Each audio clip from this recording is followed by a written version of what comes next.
Amid an affordable housing crisis, last month the province outlined steps it was taking to, quote, make life easier, stabler, and more predictable for tenants and landlords alike.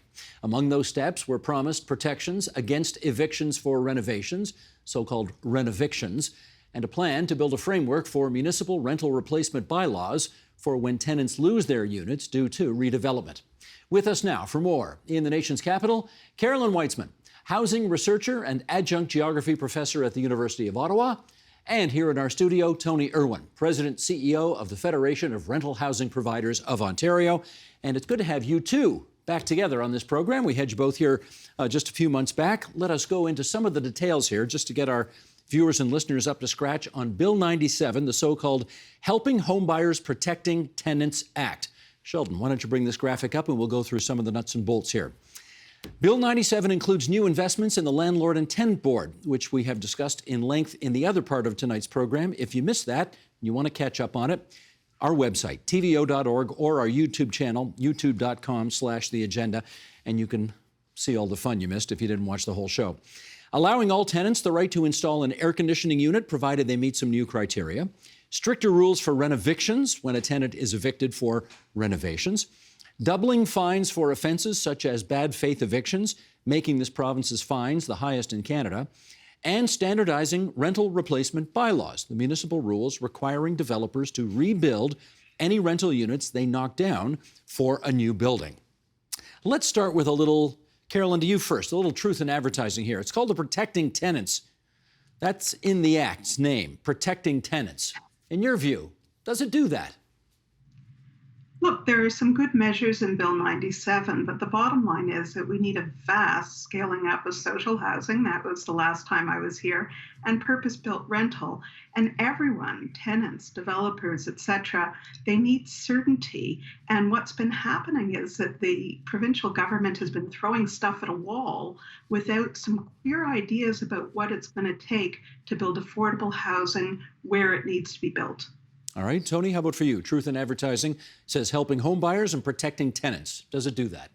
I think absolutely there are some quite a number, as you outlined in the top, measures in the Act that do strengthen protections for tenants. We've always advocated for an environment that does provide strong tenant protections, but also an environment that allows for a strong operating climate for rental housing providers. I think this legislation does do some things that are helpful for tenants, and Carolyn and I'm happy to get into conversations about how we can get more purposeful rental built. We know how important that is, but to your point, yes, I do think there are some stronger protections in the bill.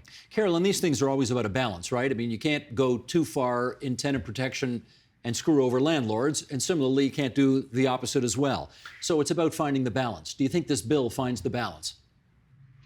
Well, no. I think that, again, in terms of certainty, Quebec has had twice the rate of purpose-built rental for a couple of decades now than Ontario, with rent control. And I think that it's really, and rent protections being stronger in Quebec, it's really important to just kind of settle down and to have similar definitions of what affordable housing is, what we need to do in order to bring rents down to the level that are affordable, because the bottom line is we need homes that are affordable for the people who are living there, and every other bit of policy needs to be designed in that way.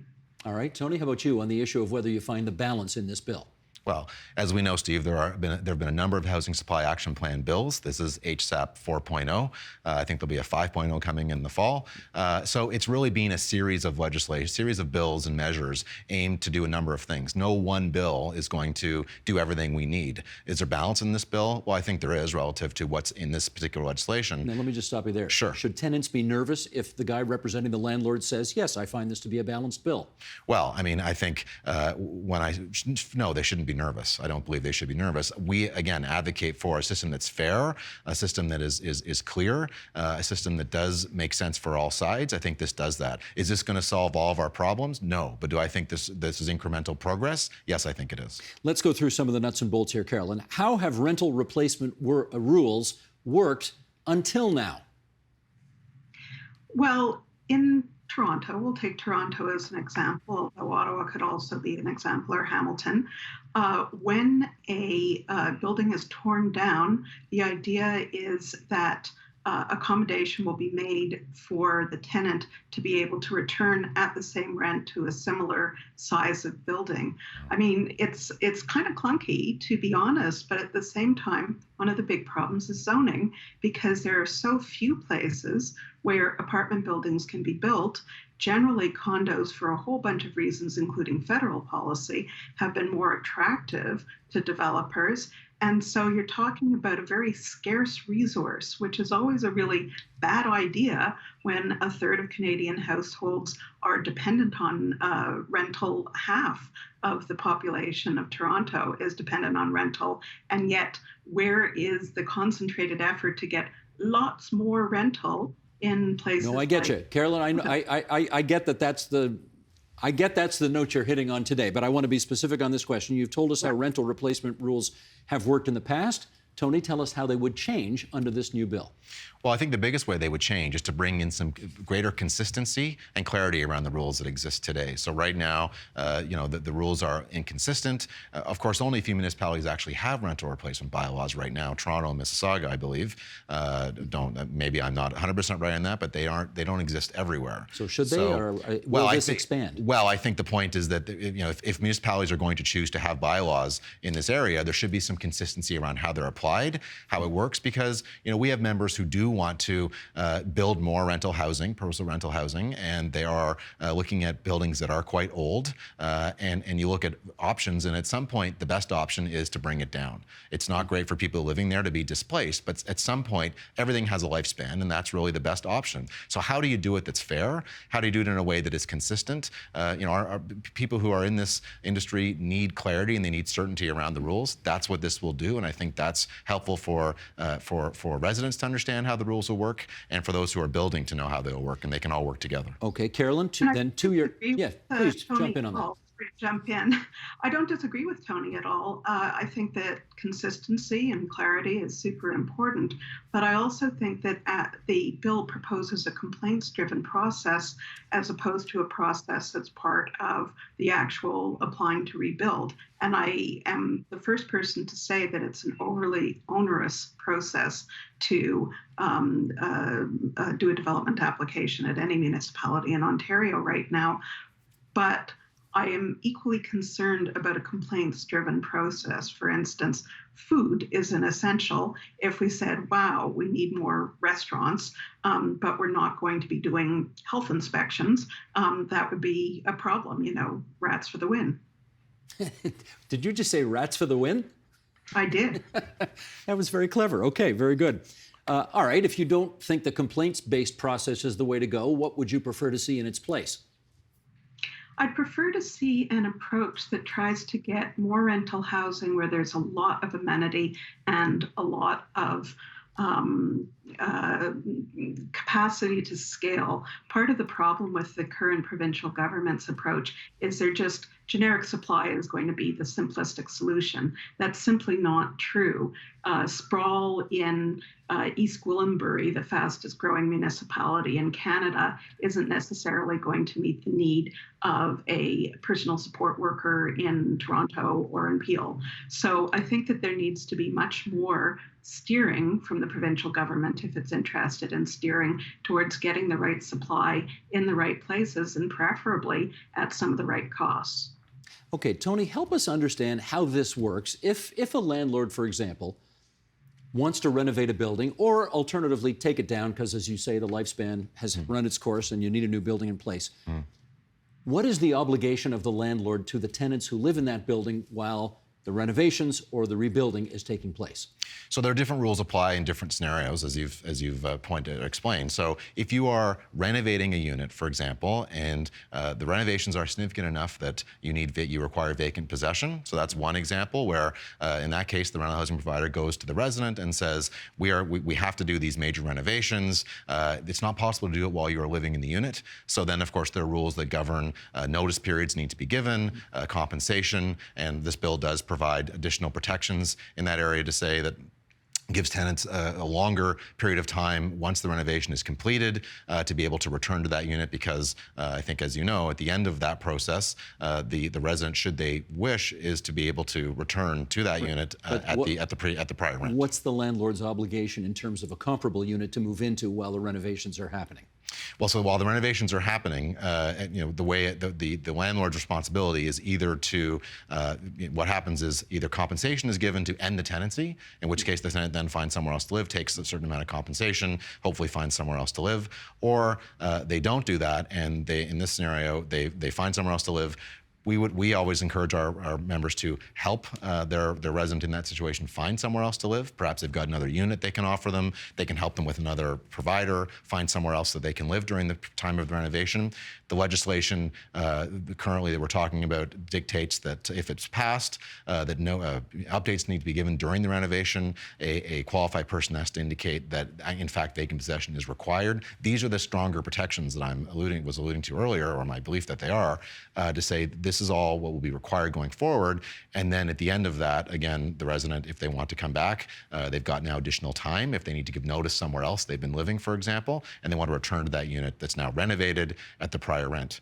There's no system that's perfect and can sort of foresee every sort of kink that could occur, but it's meant to say this unit's being renovated. It requires significant renovations.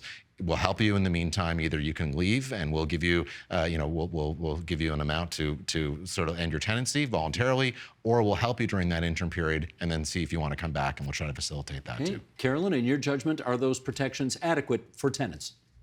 Absolutely not. So we've just shifted from talking about demoviction, which is fairly straightforward. We're going to demolish this building. We're hopefully going to rebuild it with the same number of affordable units, et cetera, to renoviction. Renoviction is one of the increasing excuses used to get out tenants from rent-controlled units in order to bring in tenants at a new price, at a 3 or 4 times the cost. So there's a number of studies that have looked at renoviction, which is a relatively, let's put it this way, the extent to which it's being used right now is relatively new, and shows that only about 5% of the renovictions needed to, in other words, people needed to move out. I think that it's really important to point out, for instance, that the vacancy rate for units under $1,200 a month in Ottawa is 0.06%. So this idea that the benevolent landlord will be helping a tenant to find a cheap place to live in the same area of the same size is nonsense.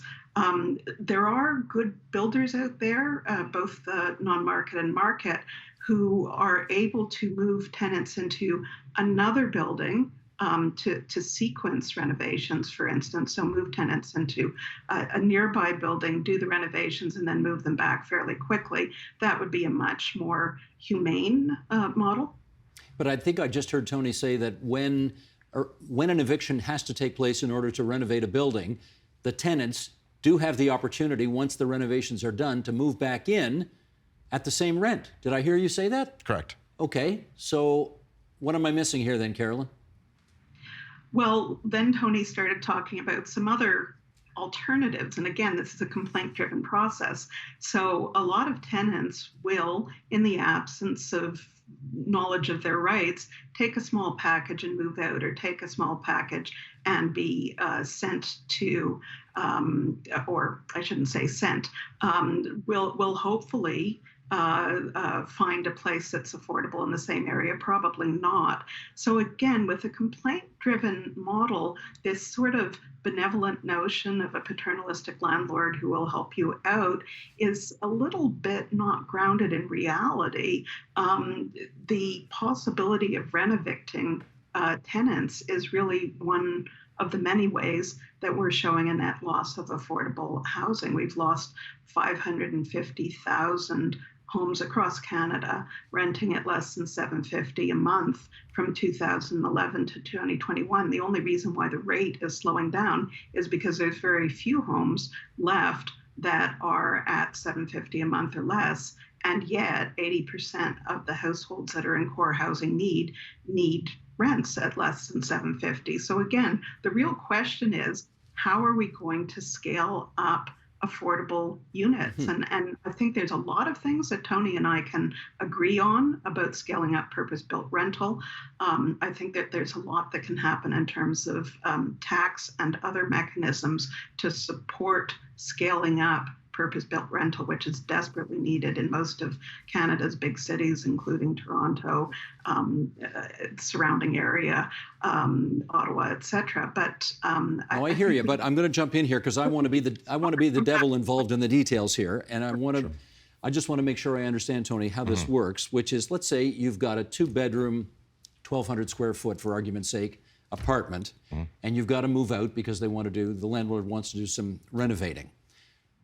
Is the obligation in the new act upon the landlord to find you a similar 1,200 square foot, 2-bedroom place, or could it be, for example, an 800 square foot, 2-bedroom place? So if what you're talking about, there's not one path for how this will work. It is based on the resident and the provider obviously having some conversations around what's going to happen. There are a number of options. One is agreeing to end the tenancy and providing compensation for that. Another is providing the opportunity for the resident to move back at the end. In terms of obligations to find them somewhere else during that time, that's not currently required. We certainly encourage our members to help the residents do that. But in terms of the way it is now and what this bill will do if passed, it strengthens the amount of time that's required, that's given to a resident to essentially assert their right to come back after. Do you think it's a big would it be a problem if the bill had in fact insisted that there is an obligation on the landlord to find alternative housing arrangements for somebody they have to evict because of renovations? I think it's a challenge for the reasons that we all know, which is that we need a lot more supply. And as Carolyn and I can agree on that, we do need a lot more supply of all different types that can suit all different needs. So that would be a challenge. Some providers are better able to do that because of their portfolio. They have other units because they're larger. Others would be more challenged. If you're a smaller operator, you might be more difficult for you to be able to provide that unit. So there has to be balance to how this works, and in terms of demolishing a building, the rules for that, the whole what we were talking about earlier, the rules around that, of course, are different. Again, if you're bringing a building down, trying to harmonize the rules around how that works. Today, it can be if you're demolishing a building, you're required to give compensation. You might be required to pay for a move out and a move into another unit, pay a rent differential if the rent is greater somewhere else, and then pay to bring that resident back. Okay. There are a lot of different parts of that need to be simplified. Sure. Carolyn, let me get you to just help us understand sort of the real-life predicament when this happens. We know there's not enough supply out there, so we know that when some tenants get evicted because of renovations or the building's being taken down entirely, there's nowhere else to go. So, I mean, you've heard the stories. What do people do when they're evicted and they really have nowhere else to go? What happens? Well, I was speaking to someone, a city councillor the other day, who was dealing with a former tenant who was moving into a shelter and had to give up her dog. So homelessness is obviously the worst case scenario, and chronic homelessness has doubled between 2018 and 2022. So we're dealing with a housing and homelessness emergency. I'd also be interested in hearing from Tony, and I'm not saying this is a gotcha or anything like that, but the Federation of Planning Commissioners of Ontario has estimated that 1.2 million homes in Ontario, very close to the 1.5 that's the target, have been approved but haven't yet been constructed. So one thing that's happening is with construction and labor shortages and a lot of uncertainty about interest rates, et cetera, there's a huge construction lag. So you can be told, oh yeah, we're just going to renovate or we're going to tear down your building and rebuild in a year, but now it's closer to 5 or 6 years, by which time your child might have grown up, et cetera. You might have different needs. So, I mean, the rate of construction right now is very low. And I'm not saying at all that it's the fault of developers or landlords. I'm just saying that until that's addressed, it's a bit of an empty promise to say, yep, you can come back. Tony, last minute to you. So I think in terms of that point, obviously there are a number of factors that go into how this all works. We know that short labor is an issue. Trying to find skilled trades to do the work is an issue, for sure. Construction costs involving construction may be different now than they were when you started the process. So while you might have permits in place, the economics might be more challenging today to actually build that project than they were when you started. So there are a number of issues around, what the status of a project is and why it's not being constructed. No doubt, we need to get a lot more building going, right? I mean, I think everyone agrees with that. And in my world, purpose-built rental is something that we really need much more of. Now, we're coming off a couple of years of stronger numbers. Not strong enough to get us where we need to be in terms of the targets, but certainly moving in the right direction. So we need to sort of obviously all work together when it comes to inflation and interest rates. That affects whether projects can go forward now versus maybe remembering that the process might have started for someone 5 years ago. Now they might have all their permits in place, but everything a lot could be very different now than when it was then. So we really hope that we can move to a better place. We can get more trades in place. We can hopefully stabilize the economy, and we're able to really get shovels in the ground and start building. I'm always interested when we do landlord-tenant issues on this program because the two of you represent very different interests. On the other hand, you both need each other in order to succeed. So we enjoy the conversations that emerge. Carolyn Whitzman from the University of Ottawa, Tony Irwin, Federation of Rental Housing Providers of Ontario. Thanks to both of you for having such a civilized discussion here on TVO tonight. We're grateful. Thank you, Tony and Steve. Thank you, Carolyn. See you again. Absolutely. The Agenda with Steve Paikin is made possible through generous philanthropic contributions from viewers like you. Thank you for supporting TVO's journalism.